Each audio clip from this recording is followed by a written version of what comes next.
সম্মানিত মাছ চাষি ভাই বন্ধুরা, আসসালামু আলাইকুম। দেশ এবং প্রবাস থেকে যে যেখান থেকে আজকের ভিডিওটি দেখছেন সবাইকে জানাচ্ছি আন্তরিক শুভেচ্ছা ও অভিনন্দন। আজকে আমরা কথা বলবো অরিজিনাল বিকেট মাছ নিয়ে, সিলভার এবং বিকেট মাছ। এই মাছগুলো আপনার শতাংশ কত বীজ চাষ করতে পারেন এবং নার্সিংয়ের জন্য কত বীজ দিতে পারেন।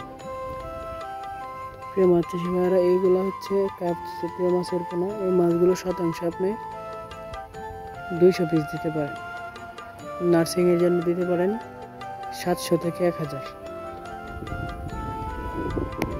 এই মাছগুলো বাজারজাত করতে হলে 1 বছর আপনাকে 1 বছরের কালচার দিতে হবে।